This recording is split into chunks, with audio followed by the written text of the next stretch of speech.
Bom, vamos lá, nos radar aqui. Vou fazer um trade recap de hoje. Só peço para desconsiderar aí o barulho no fundo, porque aqui tá um calor absurdo. Enfim, aqui tá o print da trade, tá? Quando eu tinha colocado um alarme aqui, foi muito rápido. Tanto é que quando acionou eu achei até que tinha sido loss, né? Porque também tinha um alarme aqui. Não esperava essa movimentação, achei que depois poderia dar uma enrolada e tal. Como o stop era maior, então não adiantaria, na minha visão, né, colocar um BE nessas regiões aqui, ou quando o preço for esse aqui, porque às vezes nesse cenário eu achei que o preço poderia ainda retornar, mas enfim. Então aqui está o print, vou explicar um pouco do racional dela. Então deixa um pouquinho aqui no right time frame. Então a gente tem aqui num diário, o preço está aqui nessa região aqui de oferta, tá? Assim, essa oferta ela não é tão relevante, ela é parcialmente relevante, né? Porque ela tira essas demandas, tem essa impulsão e tal, mas independente se essa oferta vai segurar ou não, né? Assim, esse cenário aqui para mim ele é bullish, né? Ele é comprador, parte de topo, gera todo esse momento aqui, o preço ficou toda essa lateralização e tá agora subindo, mas é normal o preço, ainda mais porque ele tirou, né, ali um target do 4 horas, né, ele tirou esse modelo de liquidez, chegando nessa região de oferta, então é normal o preço ele ter uma reação ali vendedora, né. Então o meu 4 horas ele estava comprador, né, ele estava acima 4 horas, estava exatamente assim. E aqui você pode ver que o preço ele foi lá, ele tirou a target, né? E aí ele vem e fica aqui nesse order block aqui, nessa região aqui de oferta, onde gera essa impulsão aqui, né? Que seria a indução do preço, enfim. Então é uma região bem, assim, prêmio do high time frame, prêmio do high time frame, prêmio do H1, né? Mas claro, tudo vai depender ali do fluxo interno. Então aí aconteceu, o preço ele no 15 ele estava mais ou menos aqui quando eu fiz o meu forecast.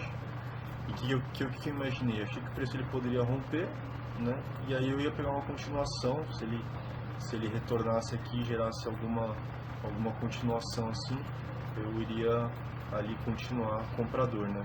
Acontece que eu fiz o forecast aqui e tal, e aí eu vi que o preço ele começou a derreter, né? Isso aqui foi antes da abertura.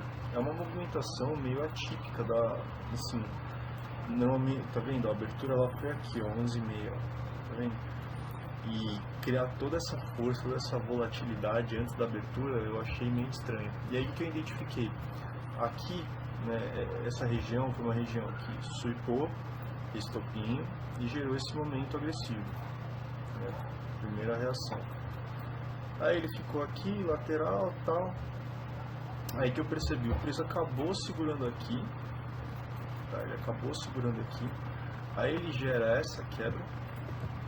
Quando ele gera essa quebra, né, você teria ali uma trade mais ou menos aqui nesse ponto. Tá? Poderia colocar aqui o stop aqui, tudo faz. Né, porque ele fez aqui, segura nessa oferta, tá indo nessa demanda, e quando ele gera essa quebra ele perde essa demanda aqui, então pegaria ele no reteste, e aí ele entra toda essa agressividade. E aí, o que eu imaginei, né?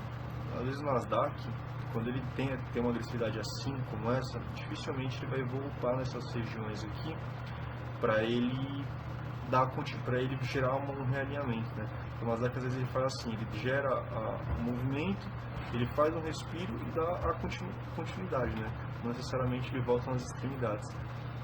E aí tinha a lower desse asiático para ser consumida, tinha todos esses modelos de liquidez, esses fundos de liquidez, né? E aí o preço ele acabou aqui ainda na abertura, ele já veio para cá, tirou a lower do asiático, mas ainda estava interessado em mais uma expansão do preço, né? Para mim ainda faria sentido. E aí acontece, o preço ele faz isso aqui é um sweep interno, né? Isso aqui, como o mercado ele é fractal, né? Nos segundos ele é um sweep interno, né? Mas se você ver, se esse gráfico aqui ele tivesse no 15 minutos, aqui seria um sweep de 1 minuto, entendeu? Então, para mim é válido também, né? Aí ele acaba fazendo isso aqui, e aí essa vela, ela vem com muita força. E eu queria ver ela fechar com o corpo abaixo dessa vela, né, engolfando. E eu já iria posicionar a trade. Só que aí ela retornou, ela fez isso aqui, e aí ela fez essa aqui. Essa aqui acabou engolfando essa vela, né? Acabou engolfando aqui. Só que como não foi um engolfo de primeira aqui, ele acabou tendo esse cenário, eu quis reduzir um pouco, eu quis refinar um pouco a minha entrada. Então eu peguei toda essa região aqui, tá? Peguei toda essa região aqui, então que seria o engolfo dessa vela, né? E eu posicionei uma ordem aqui no 25%, com um stop aqui acima. E aí o preço, e o interessante é que aqui ele ficou fazendo esses pavios aqui, né? Que também nos segundos é uma criação de liquidez. Aí o preço foi lá, pegou a minha ordem, né? Retornou, e aí eu deixei o meu stop aqui, acionei o alarme. E o que eu queria ver? Foi o que eu falei, se o preço, às vezes, quando eu faço uma entrada assim, pelo menos nesse setup assim, que é um stop um pouco maior, uma entrada que às vezes você pode se basear ali nos 5 minutos, às vezes o Nasdaq ele vai, aí ele vem, fica ali cansado, retorna na região, né, ele fica ali, aí depois ele vai criando a movimentação e vai, né? Então eu coloquei um alarme aqui, porque eu queria ver o preço perder esse fundo para eu colocar no break-even, né? Então por isso que eu coloquei até no BE aqui. Então aí a ordem foi acionada, assim, foi muito rápido, acabou tocando o alarme, por isso que eu até achei que teria ali sido loss, porque o alarme foi rápido. E aí na hora que eu abri, o preço já estava mais ou menos aqui nessa região, e o meu alvo, ele era, acho que no 5 ficou muito mais claro,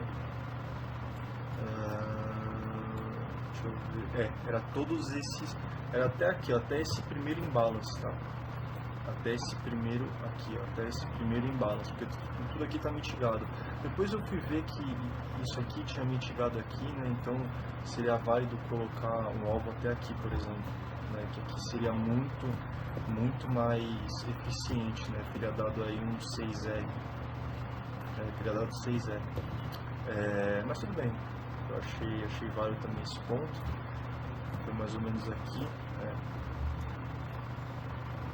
aqui, e aí acabou pegando a ordem. E eu encerrei o dia, né? Depois que eu perguntei que eu não faço outra operação, mas eu vou deixar essa aqui de estudo, que eu também achei super interessante. E aí o que acontece? O preço ele faz o respiro, tal, e gera mais uma impulsão, vem, gera mais uma quebra. Só que dentro desse cenário, assim, eu não vejo um surto muito claro de alguma região, enfim. E aí eu fico aguardando, né, ficaria ali aguardando. Então você vê que o preço ele volta com toda essa agressividade, e aí ele segura aqui, só que ele não tira, né? Ele vem, volta, segura de novo, começa a cair, perde a força vendedora, ó. Ele começa a perder a força vendedora, e aí ele gera essa impulsão. Por exemplo, nesse cenário aqui, vamos supor, eu ainda aguardaria aqui, tá? Vamos supor, porque eu ainda poderia falar assim, pô, aqui seria a liquidez interna ou a indução, e se o preço realinhar aqui, eu consigo vender. Então beleza, aqui ele não realinha, ele gera essa agressividade, e nesse momento aqui ele segura de novo, nesse engolfo, né, aqui eu validaria uma venda, por exemplo, tá? Então uma venda até esse fundo aqui seria válido. Só que nesse momento aqui eu já teria colocado no BE, porque ele acaba não renovando, acaba segurando essa demanda, então seria muito mais fácil ser estopado. Então eu colocaria no BE, teria sido um BE, por exemplo, tá? E aí foi que o preço ele começou a criar esses topos só gerando liquidez. Aí ele vem, segura nessa região de oferta, e nessa primeira quebra, né, nesse primeiro engolfo aqui, é válido posicionar nessa região, o stop mais ou menos aqui, eu desconsideraria esses pagos aqui, com esse fundo como alvo, dando aí 4.41. Claro que você pode colocar até aqui, né? Esse aqui seria o alvo final, só que o preço ele acaba voltando aqui, né? Ele tiraria no BE,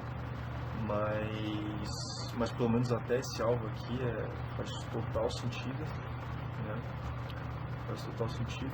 E aqui seria a próxima trade. Depois ele não deu nenhuma oportunidade assim que eu vejo muito clara. Eu não vejo nada muito claro aqui. Aqui também é final de sessão, né? 5 horas, quase 6 horas. Não operaria nada. Então é isso. Então essa foi a minha trade de hoje. E aqui seria uma trade de estudo que também seria válido, né? Por exemplo, caso eu não tivesse capitalizado aqui, não tivesse feito aí uma operação, aqui seria uma boa oportunidade, e a janela é bem legal, né? 13,57, uma janela boa para capitalizar. E você vê que aqui, ó, você vê que são regiões que o preço não, sei lá, não tem nada muito claro, né? Não tem um sweep e tal, não tem entrada de momento. Então aqui seria uma região bem interessante, segurando a oferta, liquidez. É isso. Bem objetivo. Tamo junto.